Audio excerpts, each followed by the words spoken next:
Tyler Robinson has been identified as the suspect in the fatal shooting of American conservative activist Charlie Kirk. Robinson, aged 22, was taken into custody following a two-day federal manhunt. Utah Governor Spencer Cox announced Friday the arrest came after a family member of Robinson alerted authorities, saying he had confessed or implied involvement in the shooting. Robinson, a local resident, not a university student, was described by friends and family as full of hate towards Kirk. The killing occurred at Utah Valley University during an event where Kirk was speaking to a crowd, and the suspect left his rifle in a nearby wooded area, which investigators later discovered.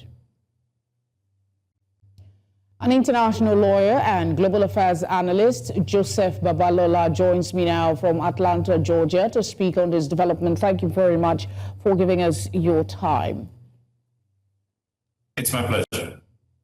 A 22-year-old identified. Would you like to explore how the two-day federal manhunt unfolded?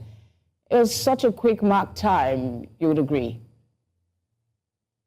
It is. The first thing I'd like to do is just to express my profound condolences to the family of Charlie Kirk. It's a very unfortunate thing that happened. Mr. Kirk was actually shot at 12:23 p.m., right, September 10, when he was actually having an event at UVU, which has been widely covered. Immediately after that, the FBI, local law enforcement went into a lot of work. They started collecting lots of evidence, and very, very quickly, by 10 a.m., September 11, they were able to develop a sketch and an image of the alleged person that was actually responsible for it. Very shortly after that, they were also able to get forensic information. There were lots of tips that was sent over, and shortly after that, the father of the alleged perpetrator, that's Mr. Tyler Robinson, identified that that was his son, got in touch with a local minister in the area, and they were able to convince him to give himself up. Collectively, they were able to get him to surrender to the local sheriff, and then they now contacted the U.S. Marshals. And with that, he was arrested and currently in custody. And all this took 33 hours. So within 33 hours, they were able to apprehend him.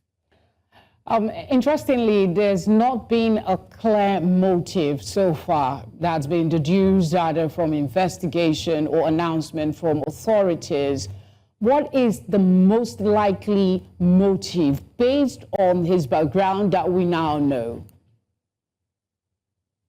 Well, that's a very good question. And what I've been able to find out deductively is that this is a hybrid situation.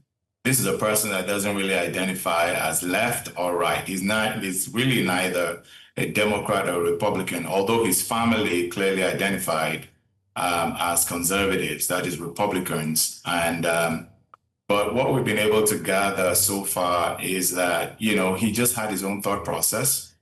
He was able to come to the conclusion that for his own explanations so far, that he had a gripe against Charlie Kirk, and especially what he really stands for.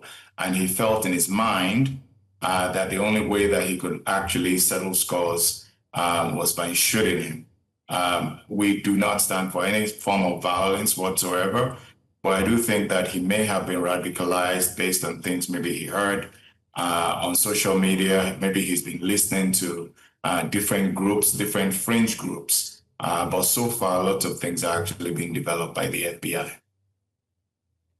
As a legal mind, can you provide insight into the potential federal charges Tyler may face, considering the circumstances of the shooting, including the use of high-powered rifle and the apparent premeditation? The president has already said they will go for the highest, which is death penalty.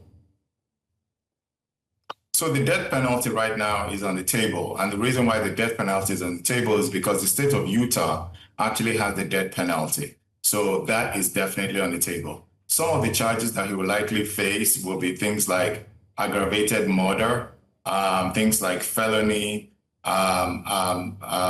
aggravated felony wounds, right, to various people, and then also obstruction of justice, and then the fact that he was actually able to flee from the scene of the accident.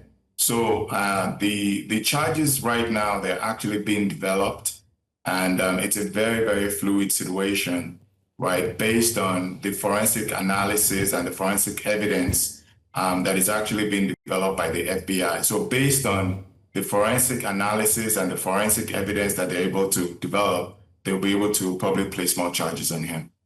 Let's talk quickly about the watershed in American history. That's the phrase that has come up in regards to the killing of Kirk.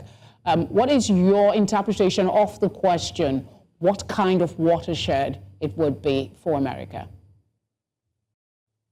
This is sad, and this is a watershed period actually in American history. The only thing I can actually compare this to is 1960s. Where we had all kind of shootings that actually happened. I'm sure you can remember the killing of Dr. Martin Luther King, the killing of Malcolm X, and so on and so forth. This is kind of very similar to that kind of situation where a large swath of the American society actually believes that it's impossible to actually talk to the other side. This is dangerous, and this is where we are right now. So cooler heads really needs to reign.